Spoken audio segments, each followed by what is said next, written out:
اتنی خوبصورت لڑکی میرے پاس میرے ساتھ رہنے والی تھی، لیکن پھر میں نے اماں کا سوچا کہ وہ تو گھر پر موجود ہوں گی، میں اسے اپنی ماں کے پاس ہی سلا دیا کروں گا۔ یہی سوچ کر میں نے سر کو ہاں کر دیا۔ پھر سر مجھے اپنے ساتھ اپنے گھر لے گئے۔ سر نے شاید چاندنی کو فون کر کے تیار رہنے کے لیے کہہ دیا تھا۔ اس کے ساتھ ایک چھوٹا سا بیگ بھی تھا۔ چاندنی کافی اداس تھی۔ سر اسے سمجھانے لگے کہ بیٹا دیکھو، اپنے ٹیچر کو تنگ نہیں کرنا، ابھی آپ کو پڑھائیں گے اور ان کی ماں آپ کا خیال رکھیں گی۔ میں ان پر اعتماد کر رہا ہوں، لیکن تم بہت شرارتی ہو، تم ٹیچر کو تنگ کرو گے اور وہ تمہیں ڈانٹ نہ دے، اسی لیے میں چاہتا ہوں کہ انہیں تنگ مت کرنا اور وہ جیسا پڑھائیں ویسا ہی پڑھنا، جو وہ کہیں ان کی بات کو ماننا، وہی کرنا جو تمہارے سر کہیں۔ چاندنی کہنے لگی ٹھیک ہے بابا، میں سر کو شکایت کا موقع کبھی نہیں دوں گی اور ان کو تنگ بھی نہیں کروں گی۔ اس طرح میں چاندنی کو اپنے گھر لے کر چلا گیا۔ میرے پاس کوئی گاڑی تو نہیں تھی، میں موٹر سائیکل پر تھا، اسی لیے چاندنی کو اپنے پیچھے بٹھایا اور اس کا بیگ میں نے اپنے آگے رکھ دیا۔ چاندنی کافی آرام سے بیٹھ گئی تھی۔ اس نے ایک ہاتھ میرے کاندھے پر رکھ دیا تھا تو مجھے کچھ عجیب سا محسوس ہونے لگا۔ میرا دل عجیب انداز میں دھڑک رہا تھا۔ میں جتنا چاہتا کہ اس لڑکی سے خود کو دور رکھوں، اتنا ہی میرا دل اس کی طرف کھینچنے لگتا تھا، لیکن میں نے خود پر قابو پایا اور اسے اپنے گھر لے گیا۔ اماں نے اسے دیکھا تو بہت حیران ہو گئی تھی۔ میں نے اماں کو ساری بات بتا دی۔ کہنے لگی ادھر آؤ بیٹا، مجھے تم سے کوئی ضروری بات کرنی ہے۔ میں اماں کے کمرے میں گیا تو اماں کہنے لگی بیٹا یہ تم نے کیا کر دیا ہے؟ تم جانتے ہو نا کہ تمہاری کزن کی شادی ہے جہاں مجھے بھی جانا ہے۔ وہ شادی دوسرے شہر میں ہے، میں 3-4 دن بعد ہی آؤں گی، اور تم چاندنی کو لے کر آ گئے ہو تو اب وہ اکیلی کیسے رہے گی؟ اماں کی بات سن کر میرے دماغ میں آیا کہ میں تو بھول ہی گیا تھا، انہیں تو ایک شادی پر جانا تھا، اب میں کیا کرتا؟ مجھے کافی عجیب لگ رہا تھا، لیکن میں نے خود کو سمجھایا اور اماں کو کہنے لگا آپ اس مسئلے کا حل نکال لیں۔ اب ایسا تو نہیں کر سکتا نا کہ چاندنی کو واپس بھیج دوں، کیونکہ چاندنی کے بابا چلے گئے ہیں، اور اگر میں نے سر کو اب انکار کیا تو انہیں اچھا بھی نہیں لگے گا، اسی لیے ایسا کرتے ہیں کہ آپ شادی میں چلی جائیں، میں چاندنی کو سنبھال لوں گا، وہ بہت ہی اچھی لڑکی ہے، مجھے کوئی دقت نہیں ہوگی۔ ماں کہنے لگی نہیں نہیں، ایسا نہیں کر سکتے، محلے کے لوگ باتیں بنائیں گے۔ مجھے غصہ آ گیا، میں نے کہا ماں اب محلے والوں کی باتوں پر یقین کرنے لگے؟ آپ کو پتا ہے نا کہ میری نیت کیا ہے، کہ آپ کو اپنے بیٹے پر یقین نہیں؟ آپ ایسا کریں، آپ آرام سے شادی میں جائیں، سب کچھ مجھ پر چھوڑ دیں، اپنے بیٹے پر چھوڑ دیں، آپ کی پرورش کبھی داغ نہیں آنے دوں گا۔ میری ماں کو مجھ پر یقین تھا اور مجھ پر یقین کرتے ہوئے وہ بھی شادی پر چلی گئی۔ اب اس گھر میں تھا اور میرے ساتھ چاندنی۔ وہ مجھ سے پوچھنے لگی سر آپ کی ماں کہاں گئی ہیں؟ میں نے کہا انہیں کچھ کام ہے، رات تک آ جائیں گی۔ میں نے اسے کچھ بھی نہیں بتایا اور یہی کہا کہ کام سے گئی ہیں، وہ جلدی واپس آ جائیں گی۔ میں چاندنی کو پڑھانے لگا تھا لیکن اسے سمجھ نہیں آ رہی تھی۔ وہ کہنے لگی سر کل تو چھٹی ہے، مجھے اسکول نہیں جانا، اسی لیے باقی کا آپ مجھے کل پڑھا دینا۔ مجھے بھی یاد آیا کہ کل تو چھٹی ہے اور مجھے بھی اسکول نہیں جانا تھا۔ میں نے چاندنی کو کہا ایسا کرتے ہیں کہ تم سو جاؤ، کیونکہ ویسے بھی کل چھٹی ہے تو تمہیں بات کا سارا کام پڑھا دوں گا۔ چاندنی کہنے لگی ٹھیک ہے سر۔ میں نے اسے کمرے کا راستہ دکھایا تو وہ وہاں چلی گئی، لیکن پھر اچانک اسے میری ماں کا خیال آیا اور کہنے لگی سر آپ کی ماں تو ابھی تک نہیں آئی؟ میں نے اسے بہانہ بنایا اور کہہ دیا ہاں وہ رات کو آ جائیں گی، وہ بس پاس ہی ہیں، وہ بہت جلدی آ جائیں گی۔ اسے میری بات پر یقین آ گیا، لیکن اندر سے میں بھی پریشان ہو گیا تھا، کیونکہ مجھے اب لگنے لگا تھا کہ مجھے ایسا نہیں کرنا چاہیے تھا، مجھے اسے جھوٹ نہیں بولنا چاہیے تھا، لیکن میں مجبور تھا، نہیں چاہتا تھا کہ چاندنی کو پتا چلے کہ اس گھر میں ہم دونوں اکیلے ہیں اور اس کے دل میں میرے لیے بدگمانی پیدا ہو جائے۔ وہ اپنے کمرے میں جا کر لیٹ گئی تو میں بھی اپنے کمرے میں آ گیا۔ میں گہری نیند میں تھا کہ تبھی مجھے ایسا لگا جیسے اچانک آدھی رات کو میرے کمرے کا دروازہ کھل گیا۔ میرے کمرے میں اندھیرا تھا، مجھے ایسا محسوس ہوا جیسے کوئی میرے بستر پر آ کر لیٹ گیا۔ یہ دیکھ کر تو میرے ہوش اڑ گئے۔ اچانک مجھے چاندنی کا خیال آیا۔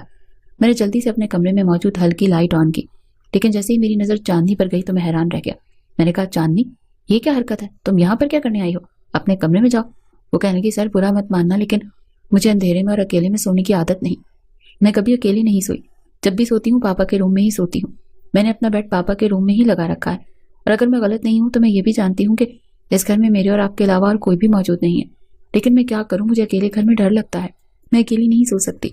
میں نے اس کی بات سنی تو اس کے پاگل پن پر میرا جی چاہا کہ اپنا ہی سر دیوار پر مار لوں۔ یہ کیسی لڑکی ہے جو میرے ساتھ رہنے میں شرم محسوس نہیں کر رہی؟ میں نے اسے کہا چاندنی تم اتنی چھوٹی بھی نہیں ہو، تم تو جانتی ہو نا ہم دونوں ایک روم میں نہیں رہ سکتے، ابھی یہ بھی مجھے تمہیں سمجھانا پڑے گا۔ وہ کہنے کی میں جانتی ہوں لیکن میں کیا کروں، میں مجبوری میں ہوں، میں کبھی بھی اکیلے نہیں سوئی ہوں، میں بہت دیر سے اکیلے روم میں سونے کی کوشش کر رہی تھی لیکن مجھے بہت ہی زیادہ ڈر لگ رہا تھا، میں بہت مجبوری میں آپ کے کمرے میں آئی ہوں۔ یہ کہہ کر وہ رونا شروع کر چکی تھی، اس کی آواز مجھے اندر تک بے چین کر رہی تھی۔ میں نے جلدی سے کہا چل چپ ہو جا، میں کوئی حل نکال لیتا ہوں، لیکن مجھے کوئی حل نظر نہیں آ رہا تھا۔ میں نے مجبوری میں اسے اپنی جگہ دی اور وہ بیڈ پر سو گئی اور میں نیچے زمین پر کمبل بچھا کر سو گیا۔ میں اندر ہی اندر خود کو ڈانٹ رہا تھا، میرے دماغ میں یہ بات آئی کیوں نہیں کہ اماں شہر سے باہر جا رہی ہیں، وہ گھر پر نہیں ہوں گی تو میں کبھی بھی چاندنی کو اپنے پاس نہ لاتا، لیکن اب چاندنی مزے سے میٹھی نیند سو رہی تھی جبکہ مجھے زمین پر نیند نہیں آ رہی تھی۔ بار بار میری نظر اس کے اوپر اٹھ رہی تھی اور میرے جذبات بے قابو ہو رہے تھے۔ میں نے جیسے ہی تیسے خود پر قابو کیا تھا، لیکن میں نے سوچ لیا تھا کہ اب آگے مجھے کیا کرنا ہے۔ اگلے دن مجھے کافی غصہ آ رہا تھا۔ چاندنی جلدی اٹھ گئی تھی، اس نے لائٹ آن کر دی۔ میں نے اسے غصے سے کہا کہ یہ کیا حرکت ہے؟ میں نے فیصلہ کر لیا تھا کہ میں اب اسے ڈانٹ کر ہی رہوں گا، اور اسے اتنا ڈانٹ دوں گا کہ اسے پتہ چل جائے گا کہ اس نے کیا کیا ہے۔ اس طرح جیسے ہی میں نے اسے پڑھانا شروع کیا تو میں نے اسے کافی ڈانٹا۔